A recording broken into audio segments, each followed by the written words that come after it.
tune in ngayon sa atin. At samahan niyo po kami ngayon ni DJ Tommy G sa isang oras na kwentuhan tungkol sa mga bagay-bagay sa ating kalusugan. At ngayon wala po akong guest doctor. So ako bilang isang eye specialist ang inyong magiging kahuntahan. So that means yung mga may eye concerns, yes, sila po ang harapin natin ngayon, Doc. So, if you want to participate, pwede po kayong makisali sa aming kwentuhan. Mag-text kayo sa 0920-90-99937. At ang ating concentration ng usapan ngayon ay tungkol sa mga mata. At ngayong umaga, nais kong talakayin ang isang topic sa mata na napaka-common at saka napaka-importante. Ito po ay ang diabetes sa mata. Nais kong ipaalam sa inyong lahat na ang diabetes is the #1 cause of irreversible blindness. Sa mga nakikita ko po mga pasyente dito sa at worldwide parang ganun na rin ang nagiging trend. Yan po yung trend, no? Yes. It is the #1 cause of blindness and it is preventable. Preventable. Ibig sabihin, kung nakita natin sa maagang panahon, hindi dapat nabulag. Paano ba nakakabulag ang diabetes sa mata? Alam nyo, pag tumataas po ang sugar, ang blood sugar natin, na dumadaloy sa ating mga ugat, nadadamage yung pinaka-loob yung pinaka-interior ng ating mga maliliit na blood vessels. Kapag nadadamage yung interior nun, yung tinatawag nating lumen, madali mabakbak ito at magbara. Pag ito yung nagbara, pag tumaas ang pressure, pwedeng pumutok yan, mabutas. At kapag yan yung nagpara, hindi ho mabibigyan ng oxygen at nutrition yung dapat daluyan ng ugat. Kung ikaw ay nasa isang subdivision at binarahan yung iyong mga tubig ng Nawasa, water district, hindi aabot ang tubig sa'yo, di ba? Yeah. At ngayon, kapag ito ganun din kung nabutas o nabaliw yung tubo, maglilik at hindi aabot yung dugo sa dapat paroroonan. So, nagkakaroon ng tinatawag na anoxia sa retina. At kapag may anoxia yung retina, ibig sabihin kakulangan ng oxygen, hihingi ito ng oxygen at maglalabas ng tinatawag na angiogenic factors ang mata. Yung angiogenic factors, yung po yung chemical na nag-encourage ng pagtubo ng bagong ugat sa retina. Ngayon, itong mga bagong ugat na to ay abnormal. Kung abnormal, madaling mag-break, madaling dumugo, and so on and so forth. So the cycle goes on, and until such time na pag dumugo yan, siyempre lalabong paningin, mawawala yung paningin.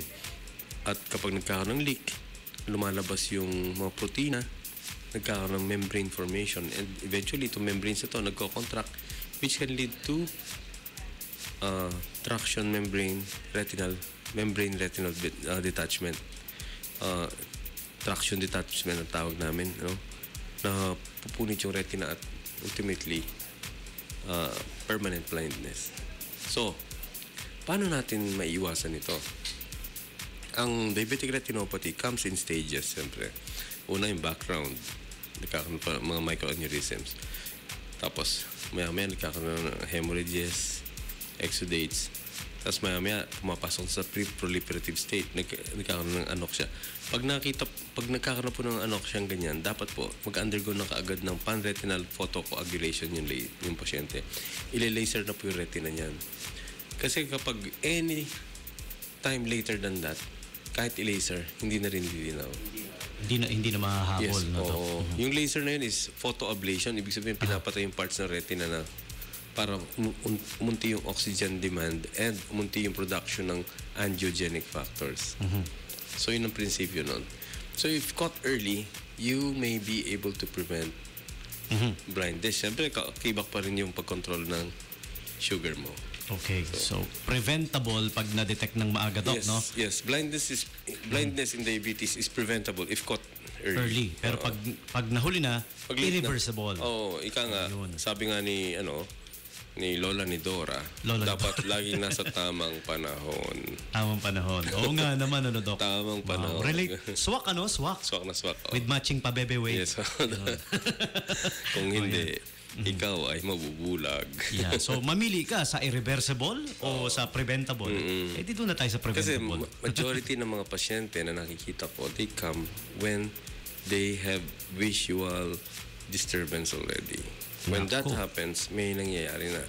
Another cause ng pagkabulag sa diabetes, which is reversible naman, is yung early cataract formation.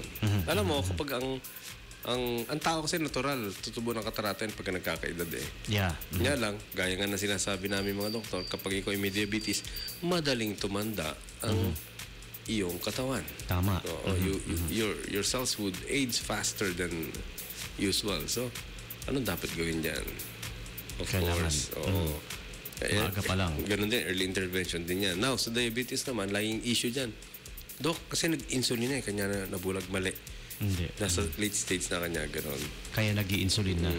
At based on our observation, people who start insulin early on in the disease process tend to have less complications. Kasi a lot of people would start using insulin kapag may mga complications na. Which is parang late na, no? Late Kung ganun, na. Doc. No? Kumbaga sa salamin, may lamat na, may crack na. Eh, hindi mo na marirepair ang crack sa salamin. Parang ganun po yun. So, ayun, ito yung mga latest trends ng pagka may diabetes talaga at confirmed, sometimes it's better controlled with early insulin. So, your diabetologist will do the controlling with your, of course, utmost participation. Kasi baliwala yung mga insulin gamot na ibibigay ng inyong doktor kung hindi nyo naman susundin yung kanya mga payo. Yeah. So, yun po yung aming advice. The moment you're diagnosed as a case of diabetes, go to your nearest eye doctor. Magpa-examine po kayo kaagad. Then have your eyes checked regularly just to prevent blindness. Ako honestly, Doc, nakaka-relate ako dyan kasi I've been diagnosed with the high blood. Hindi pa naman sinasabing diabetic na ako, pero Yun na yun. mataas daw yung blood sugar ko. Yun You're na rin yun. sweet. Yeah. Since last year, laging mataas siya, pero Akala ko teenager ka palang sweet ka na. sweet na, Doc, pero hindi pa tumataas yung blood sugar. Pero ngayon yung blood sugar mo, Ngayon na tumataas lang. Mataas na siya since last year pa eh. I've been How treating high it. is high? It's off the charts eh. Siguro, Mataas? example, kung ang limit 100 yung yung 100. limit, nasa 140 something. ganyan. Yeah. Ano na yan? That's Does that mean I should have my eye check na rin? Yes, of course. Kagaya nung in-advise mo Yes, kanina. oo. Yeah, sige. Para meron ka ng baseline. Oo. Dahil kapag ikaw ay inabutan na ng complications, hindi na maibabalik ang panahon.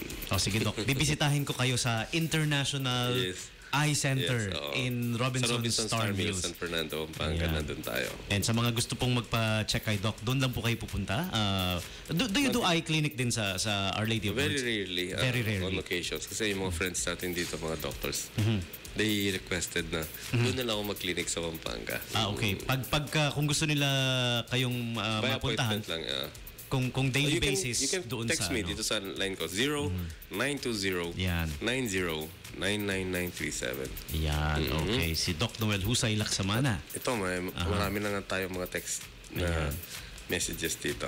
So text na po kayo mga eye concerns. Pwede rin dito sa live stream natin. Pwede kayo makipag-chat sa amin. Get a chance also to view us live, listen to us live, and chat with us live. Google nyo lang 89.5 Subic Bay Radio. And the landline hotline pwede rin po, no? 252-8905 kung gusto nyo tumawag. Pero yung sa mga text muna tayo, yung mga nag-text kay Doc. Ayan. Oo, ha? Again, 0920-90-99937. Si Jackie LED ang pangalan. Jackie. Jackie LED. Parang LED. Hindi kaya taga Law Enforcement Department. Ano? Doc? Aha. Sabi ni Jackie Doc, kapag ba umaabot ng 200 ang sugar, Mataas yun. mataas na ba talaga? Kasi wala naman akong nafe-feel. Sinabi lang sa akin nung aking doctor na I should get Jackie, LED. Kung po yan, mataas yan. 100 is the cut-off. Cut-off, yeah. It is, and she's only 30. Oo, ha? And pag sinabi mataas ang blood sugar, when your sugar is sweet, it's not good, ha? It's gonna destroy lots of your tissues in your organs, ano? And you're only 30, yeah. Sabi niya, I don't feel anything naman except for frequent urination, ano. Those are among the Signs.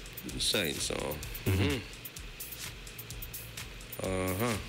Sabi niya, ask ko lang, ikaw rin ba yung doktor na binabati palagi sa Itbulaga? Opo, si Dr. Husay, ako po yun. Regular po si Doc sa Itbulaga. Suki siya, suki. Okay. Ang nagtanong si Lolita Pabebe. Pabebe. Yeah. Siya po yun. Gumagano pa yan. Ano? Magandang... hindi ako namimigay ng ticket doon. Sa Itbulaga daw ba? Hindi mo humingi ng ticket. Ang alam ko, Doc, para makapasok sa Itbulaga, wala namang bayad no? Pero pipila sila, no? To get the entrance tickets, tama ba? Oo. Doon sa Oo. Doon sa studio nila mismo. Pipila lang. Ganun yata ang proseso doon. Wala namang bayad no, Doc? Wala naman po. Si Jenny Marquez. You're right, Doc. My dad left us because of diabetes. A few months bago siya mawala, nagkaroon po talaga ng blindness because of hemorrhage. Yes, hemorrhage retina. Tama po yun. Ha? So, Miss Marquez, dapat po kayo mismo na kayo because tinatanong niya, is it hereditary? The answer is yes po. Very, very, very high yung genetic correlation niyan.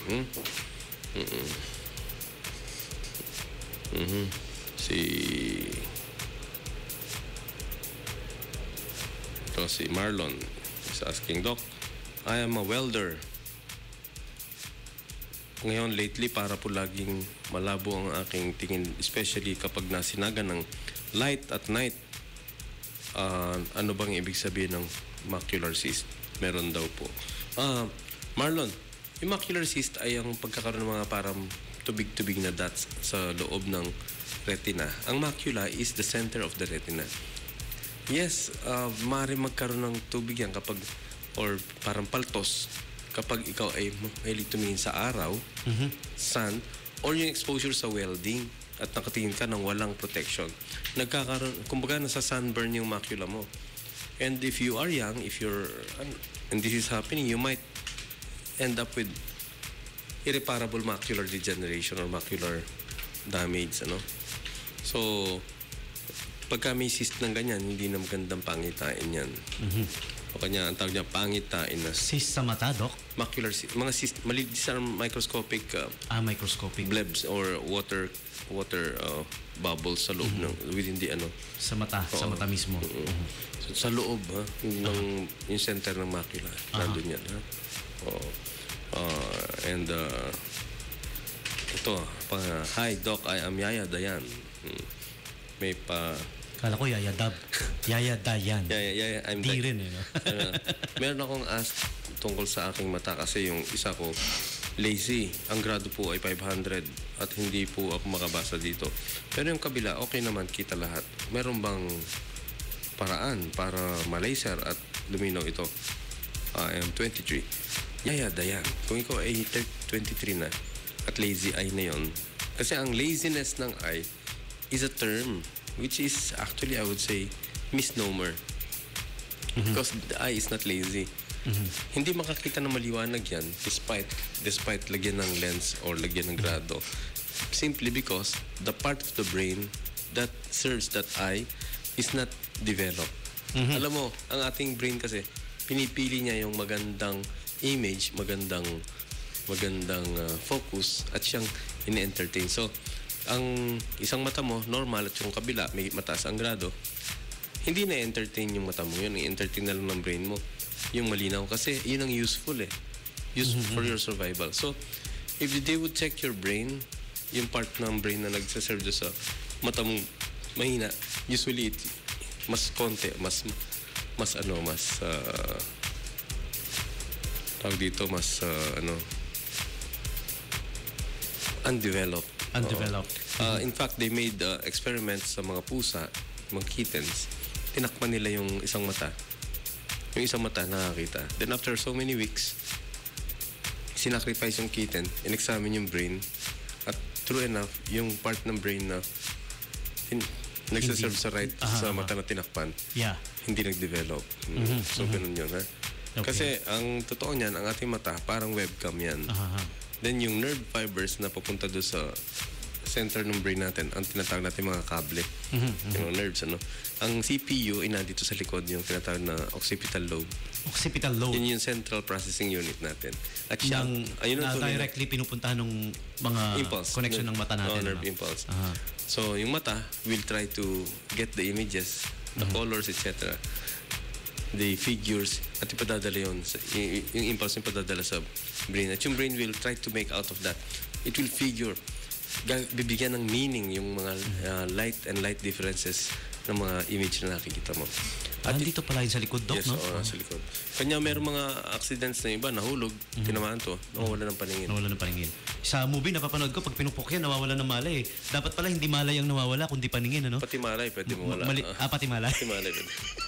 Okay. So, nangyayari po yan. So, kung yung si Yaya Dayan, malamang yun ang explanation ng kanya, ano. So, it's yung lazy eye, actually, lazy brain ang dapat nun. Hindi talaga lazy yung eyes. Kasi, you open up, it's working. Ano kagad. Yeah. So, ito, marami pa rin tayong mga texters. Meron bang nagte-text dyan sa'yo ngayon? Meron Doc. Ito po. Yeah. Sabi niya, "Hi Doc, nakaka-relate din po ako doon sa sinasabi niyong mataas na blood sugar. Ang lagpas po ng over 80 something. Doon daw sa kanyang regular, sabi nung doktor niya. 180. Regular 180 kung normal 100. Baka mataas 80 yan. plus daw, mataas So na. dapat po you have Delikado to na yun, Doc. maintain your sugar. Have a good relationship with your diabetologist. Ito naman. Doc, is it safe to undergo cataract surgery kahit may diabetes? Kasi yung left eye ko, ang sabi meron ng cataract and I'm only 35. My blood sugar is going up. From Jimmy Salud. Jimmy, yes. Almost 90% ng mga ino-opera ko every week may diabetes. So, kasi kapag ino-opera namin yung katarata, dumadaan naman kami sa avascular zone ng cornea. Walang blood vessels doon. Walang complication. So far, yeah, manageable siya. So kahit may may tumataas ang sugar mo, pwedeng operahin yan. Manageable yung cataract sa diabetes. Huwag kang matakot at huwag kang mag-alinlangan. Pwede, ha? Ang tanong niya how much? Well, Jimmy, that depends on what lens you would choose para sa'yo. Kasi maraming, ito yung sasabihin ko, each eye has a particular grade. Unique only to that eye. So, yung power na yan, maraming variants ng pwede pagpipilian ng lenses. Number one, syempre, depende sa choice ng doctor mo at saka, o i-recommend ng doctor mo at saka depende rin sa budget. Kasi may mga lenses na yung mga binibigay namin sa mga charity, syempre, this, without any pagkukunwari, syempre, yun yung pinaka-least expensive. You know? You can get intraocular lenses as low as 500 pesos. Pero yung yung mga gandang klaseng lenses would go as far as 50, 130,000. So, depende po sa lens. Yung lens na mas mahal, mas maganda, would offer greater range sa visual, niya. Yung focus niya, mas malaki yung range. Near, far, and everything in between. Whereas yung mga less expensive ones would be more of yung monofocal type. Pag monofocal, isang focus lang. So, magsasalamin pa rin. Nowadays kasi when we do cataract surgery, I make it a point na I don't only remove the cataract but I also try to eliminate the grado of the mata. Para kahit walang salamin, independent na si Lola, kita na kaagad, ha? Okay yun, Doc, ha? Hindi lang sila, yung grado na alis pa. Oo, kumbaga sa kape 3-in-1 yan. Kumbaga, hindi lang inayos, pinalinaw pa. Yes, oo. This is the reason kung bakit, ito related do sa tanong ni Sylvia D is asking, Doc, ang grade ko is 1,200 tsaka 2,000.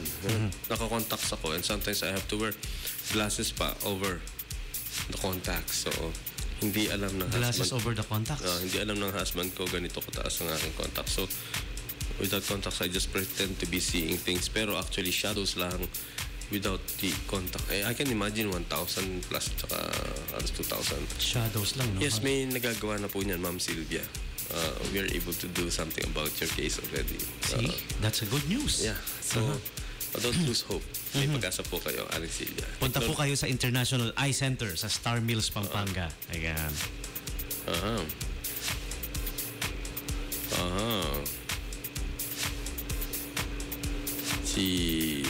Si Gabi is, Doc, gumagawa ka rin ba ng pilegis? Kasi oriental looking ako. Pilegis. What are pilegis, Doc? I want to join a beauty pageant. Yung pilegis is lead crease. Kasi tayong mga Asians, maikli lang yung lead crease natin. Yung mga Indians, mga Europeans, mga Caucasians, usually umaabot pa nga sa iba mga 5 to 10 millimeters yung crease nila from the top pataas na ganun eh. Yung mga British pa nga, Doc, sobra-sobra pa yata yung mga European. Mga European. Diba si Paul McCartney, di ba? Ang laki nung sobra. Pwedeng manghingi. Pwede mag-donate. Tsaka si Ringo Starr. Yung maliliit yung sinasabi mo naman, yung extra fold dito, ang tawag niya, iba pala yun. Blepharochalacia na yan. Pagka bumabagsak yan, dahil sa edad naman yun. Iba pala yun. Yung crease ay yung guhit dito. Yung pilegis tinatawag. A lot of times na but this is already plastic surgical kaya depende. Sometimes we do it. I do it for friends and what pero most of yung concentration ko kasi mata is anterior segment.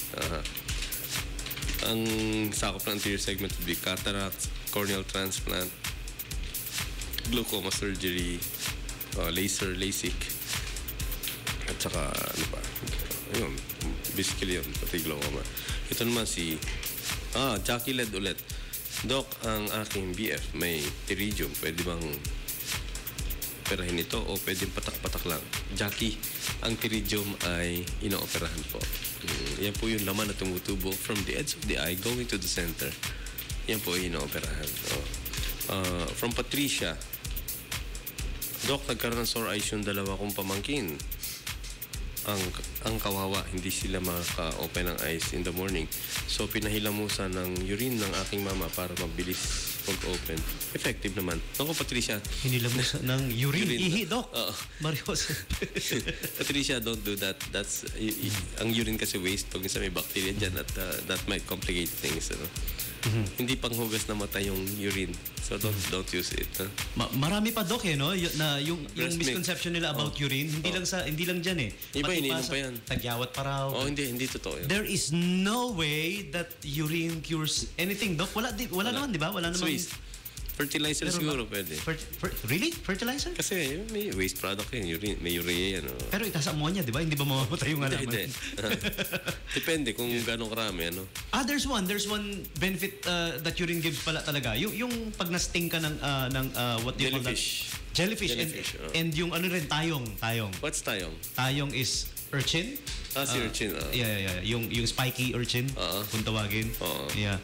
Alam ko pag inihian, yung sting kasi parang papatayin ng ammonia na nasa pag-neutralize nung venom nila. Unless po yung mata nyo ay tinamaan ng jellyfish or ng tayong, ayan, siguro pwede. Pero hindi, maraming misconceptions ang Pilipino, no? Yung pong sore eyes ay hindi ho nagagamot ng ihi, hindi nagagamot ng breast milk, at saka yung mga dinikdik na dahon ng banaba, kung ano-ano, dahon ng bayabas. Hindi ho, ang dapat na pinapatak sa mata should be pharmaceutical grade at yung gamot ay FDA approved. Yung hindi kan. Ito, Lorna is asking, naglalagay po ang nanay ko ng Kipiyeng eye drop galing sa Taiwan, dala ng kapatid ko. At nakita ko rin may binibenta dito sa bangketa sa malapit sa tindahan ng mga Muslim. Maganda ba ito? Kasi feeling ko pag nilalagyan pumuputi. Hindi ho FDA approved yan. Yung mga drop lang hindi mo mabasa kung ano laman nun eh. So don't just buy sa mga nabibili sa mga bangketa. Make sure yung pinapatak nyo sa mata ninyo FDA approved at saka ng doktor. Kasi pagka nagkamali dyan, yari, wala kayong babalikan. pag nasira na yung mata, ang hirap pong ano yun, ha? Ito naman, si Lorna. I'm a club singer. Lagi po akong puyat at lagi nakaharap sa computer. Uploading and downloading sa mga video at pagbasa. Hindi ba nakakasira ng mata to? Kulang sa tulog palagi. Well, kung anong kulang, dagdagan mo. Kulang ka sa tulog, matulog ka. Yeah. Pero yes, yung paggamit ng gadgets, hindi naman nakakasira ng mata. Computer monitors are safe. Hindi ko nakakasira ng mata. Sabi niya, I think I need glasses. Magpapagawa na lang kaya ako. Pa-examine mo na yung mata mo para malaman mo kung may grado ko talaga, ha? Si Martin. Ilang beses ba dapat operahin ang katarata? Kasi ang nanay ko na operahan na dati, sabi, tumutubo na naman. Ang katarata po ay hindi bumabalik. Minsan lang po ino-opera yan. Hindi bumabalik. Once gone, it's gone. Ano, Mang Martin? Ito, sige. Text lang po yun, 0920-90-99937. Ito naman, medyo hindi related sa topic natin, no? Pero I can answer na rin siguro. It's about the ear naman. Doc, meron pong impact yung aking tenga. Ang sabi, if a flush out daw using left eye lang naman. Left eye lang hindi nakakarinig. Baka left ear, ibig niya sabihin. If a flush, hindi ako pumayag. How safe is this? Gagawin daw out. If a flush. O sige ha. Andy, yung pong pag-flush nung impacted si rumen sa tenga, yun na yung bubugahan lang ng tubig niyan para lumabas yung ano. Hindi delikado yan, safe po yan. At ang gagawa po niyan yung inyong otolaryngologist, yung ENT ninyo. Safe po yan, nagagawa yan. So, huwag kayong matakot dyan. Akala kasi ng iba, pag pinlas, nilagyan doon ng tubig yung tenga, papasok doon sa utak. Hindi po. May cover doon. At lalabas pong kusa yun, hindi naman ano. Parang yun. Imagine when I was an intern at Philippine General Hospital. Meron kami pasyente. Nagko-complain, di makarinig. Tinignan ng residente, sabi nung resident, kid, sabi sa akin, may impacted si rumen. I-flash mo. So, tinuro ako mag-flash. To my surprise, alam mo kung gaano kalaki yung lumabas na kulay brown na impacted si rumen?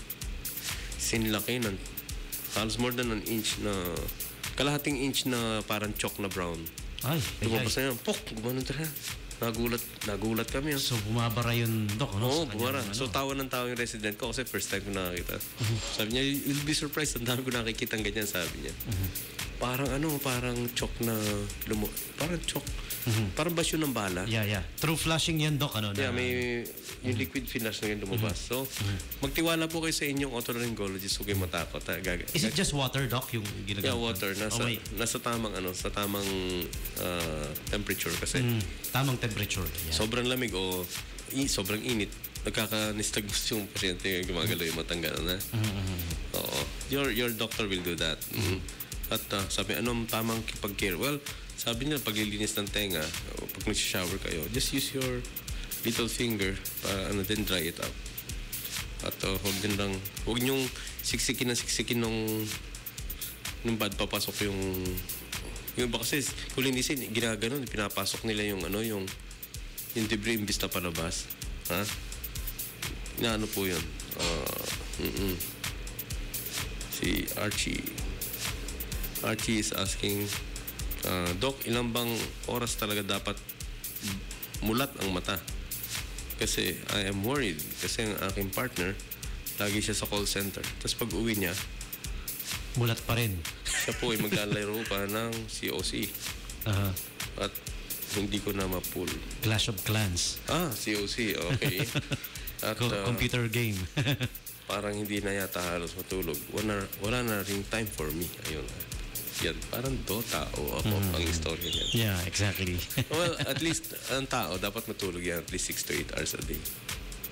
Pag hindi natutulog yung boyfriend mo or yung husband mo, there might be something wrong, ano? Nakakausap mo ba ng matino yan? Kasi minsan pagka kulang sa tulog, Doc, no? Parang Yeah. Iba yung ano ng utak natin eh. I read somewhere before, sabi niya, you can survive a few days without water and without food. Food. But if you do not sleep for 3 days, Mas mapapabilis ka. masisira ang ulo mo. Yeah. Oo, masisira ang ulo yun. Yeah. So, yun yung kuwan ha. Doc, ask ko yung aking BF, isa siyang DJ sa... Ano to? So, 89.5. Hindi. Hindi naman. Kwanto, bar DJ, laging Bar puyat DJ. at exposed sa maraming usok palagi. Di ba ito unhealthful? Of course naman, siyempre pag... You should have complete rest lang Yeah, din yeah, naman oo. and good diet din. Yeah. Kasi And exercise. laging red ang eyes niya. Tingnan mo si DJ Tommy G dito. Hindi niya inaabuso yung katawan niya. Bagamat siya pag minsan inaabuso ng iba. Pero siya, yung katawan niya hindi niya inaabuso. Mapagbigay lang ako, Doc. Mapagbigay lang ako. Pero Doc, di ba wala namang problema kung gabi yung trabaho mo. As long as natutulog ka ng tamang oras, Yes, oo. kumakain ka ng tama, samahan mo pa ng exercise. Yun lang naman yung key dyan eh. Di ba?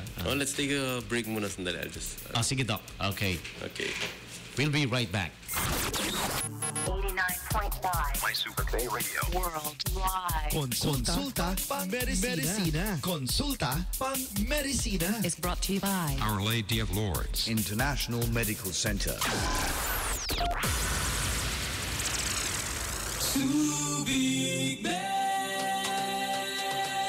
For the best music mix. Keeps you rooted to your radio. This is PBS, the Philippine Broadcasting Service, jointly owned and operated by the national government and Subic Bay Metropolitan Authority. This is where you find news and entertainment with a wide variety of music. 89.5 FM, My Subic Bay Radio.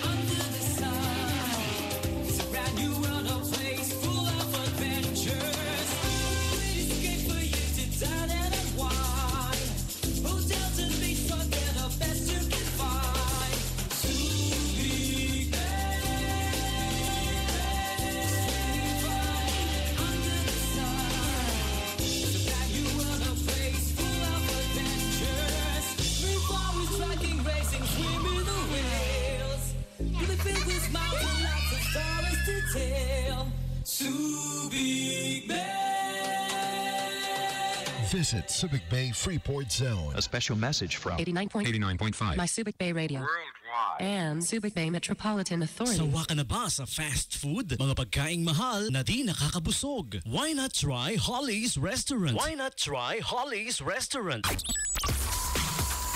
Holly's Restaurant offers eat all you can for only 298 pesos. Available for lunch and dinner. We serve Korean, Filipino, and international cuisines. And our salad bar that includes fresh fruits, cakes, and desserts that will satisfy your craving. Try also our new bibimbap for 250 pesos only. Holly's Restaurant is also open for birthday parties, weddings, christening, meetings, tours, and family dining. For reservations and deliveries, call us at 252-7777. For more inquiries, visit Holly's Restaurant at Subic International Hotel Complex, Subic Bay Freeport Zone. SM 3-day sale. SM 3-day sale. It's the SM 3-day sale on October 2, 3, and 4 at SM City, Olongapo. Get up to 70% off on great finds. Shop and get a chance to win a brand new car. The all-new Suzuki Celerio. The SM 3-day sale at SM City, Olongapo on October 2, 3, and 4 in partnership with Smart. Live more. For DTI FTEB SPD permit number 11473, series of 2015. Travel in the sun, sand, and sea at Subic Grand Seas Resort on special days like weddings, birthdays, and reunions. Work doesn't feel like work when you're at the beach. So take your office seminars, trainings, and outings to the Subic Grand Seas Resort. Subic Grand Seas Resort. Visit us at number 83 National Highway, Barrio Barreto, Olongapo City, which is only 8 minutes away from Subic Bay Freeport Zone. For inquiries, please call 222-8541 or 0917-844-7327 or visit www.subicgrandseas.com. Subic Grand Seas Resort. Subic Grand Seas Resort. Subic's finest getaway.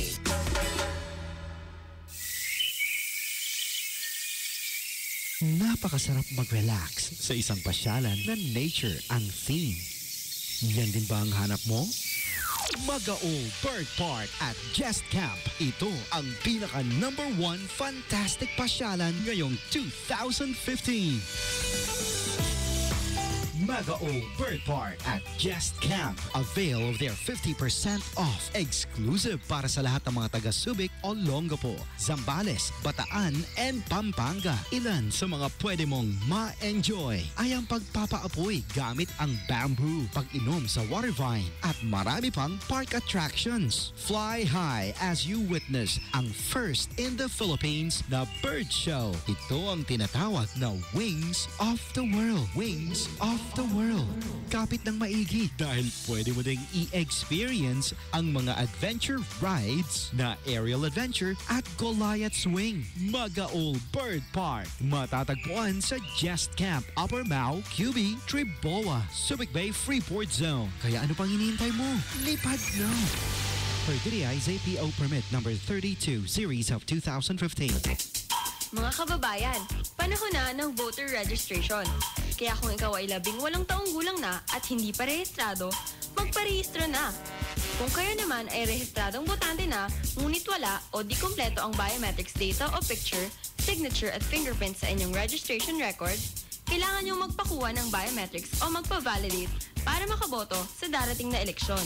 Magdala ng valid ID at personal na pumunta sa opisina ng election officer sa inyong lugar o sa mga satellite registration sa inyong barangay. Ako si Chairman Brillantes, nakikiusap ko sa inyo, magparehistro na kayo ngayon. Huwag nyo nang antayin yung mahabang pila. Tandaan nyo, no bio, no boto. Para sa karagdagang impormasyon, makipag-ugnayan sa opisina ng election officer sa inyong lugar o mag-log on sa www.comelec.gov.ph. My Subic Bay Radio. Worldwide. Konsulta, medisina. Usapang medical baka mo? O baka naman libreng konsultasyon sa doktor ang iyong hinahanap? Aba, edi dito ka na sa bagong programa ng 89.5 FM My Subic Bay Radio. Kasama ang Doktor ng Bayan. Konsulta pang medisina with Dr. Husay Laksamana every Thursday, 9 a.m. to 10 a.m. Isang oras ng libreng pagkonsulta live on air tuwing Huwebes mula alas 9 hanggang alas 10 ng umaga. Konsulta pang medisina. 89.5. My Subic Bay Radio. Worldwide. Konsulta pang medisina. Konsulta pang medisina. Starring Dr. Husay. Dr. Husay. Dr. Husay. Dr. Noel Husay Laksamana. Okay, we are back. Once again, here's Dr. Noel Husay Laksamana. Yeah, we're back. Off the air, I was trying to answer some of your text messages na, no? At yung ito mga nagtatanong po, pre-pareho yung tanong nila. Si Myrene, si Jelly, at saka si John. Yan. Puro aldam ang tanong nila eh. Pwede rin po magpa-schedule sa... You have to go there by yourself. Hindi ako namimigay ng ano sa ano. And yes, binabati po tayo. Sabi niya, pabebe naman kayo dyan. Ito po ha.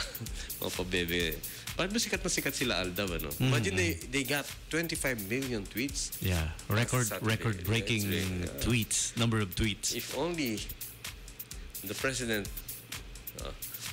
ibobote ng mga tweeters yan. Panalo. Panalo.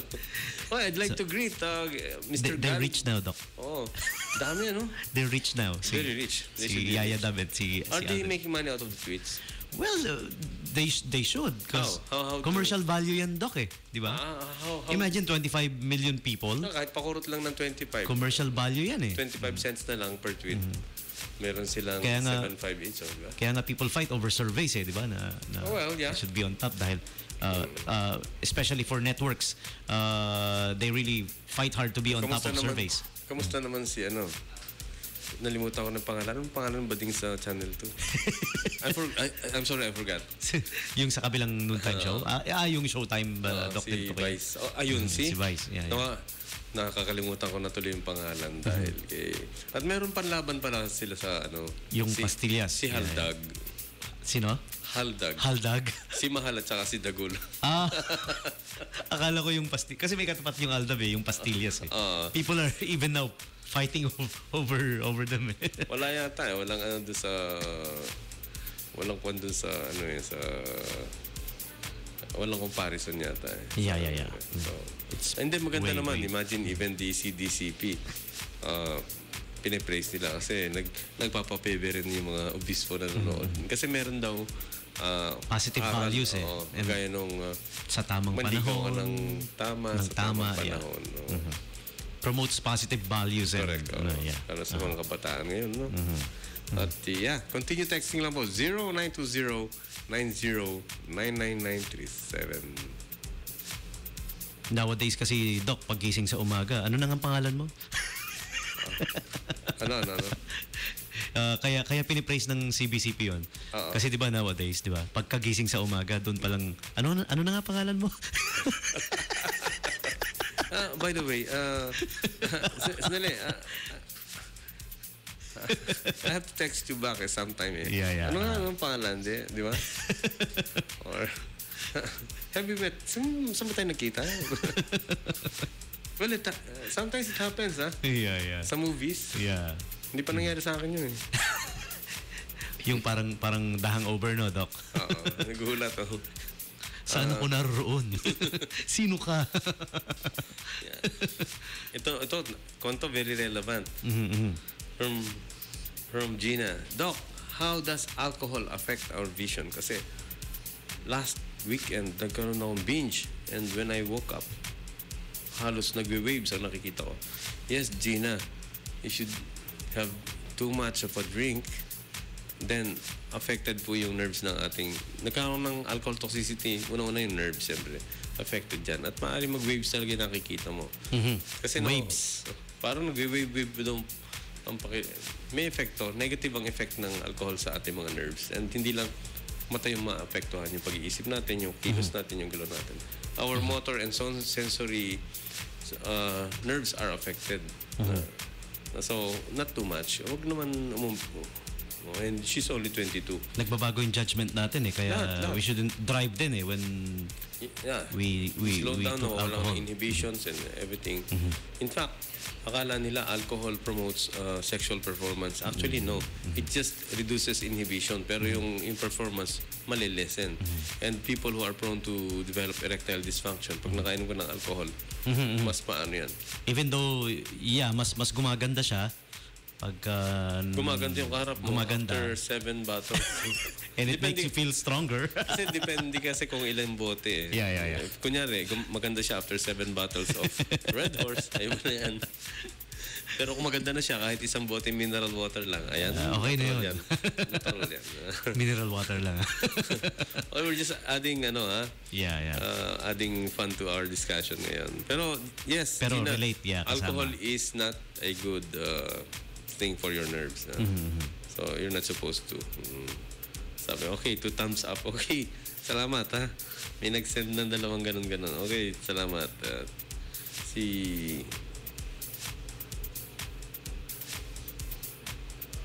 Ito, sabi niya, Oliver, just got back from Boston. I'd like to see you again, Brad. Nice to hear you. Maraming salamat, Oliver. Welcome back, And safe driving. I know you'll be driving back to Manila ngayon. Take care, Oliver.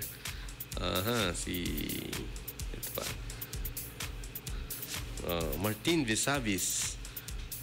Doc, yung left eye napitikan ng dahon ng sanga. Ngayon po pumuputi na. Ito po ang aking uncle. Nag-work siya sa farm at anong dapat gawin? Naku, baka yung tumama sa mata ng uncle mo yung tinatawag naming fungal keratitis na naguhit na ng stick at nagkakaroon ng fungus na tumutubo ngayon dyan. Well, it's not fungal keratitis. Oo, dapat po dyan gamot po kaagad. Napakahirap pa naman gamutin ng fungal infection sa mata. Okay, alam mo, Marami pa tayong mga questions na dumarating, but we've got lots of things to do pa, at saka ito na, oras na tayo. So pansamantala muna tayo magpapaalam. Ito ang inyong lingkod, si Dr. Noel Husay Laksamana. Muli tayo magkita ulit next Thursday dito sa Konsulta Pang-Medisina. Maraming salamat and God bless po. 89.5 My Super K Radio. Worldwide. Consulta Pang-Medicina. Consulta Pang-Medicina Is brought to you by Our Lady of Lourdes International Medical Center. The Morning Brew.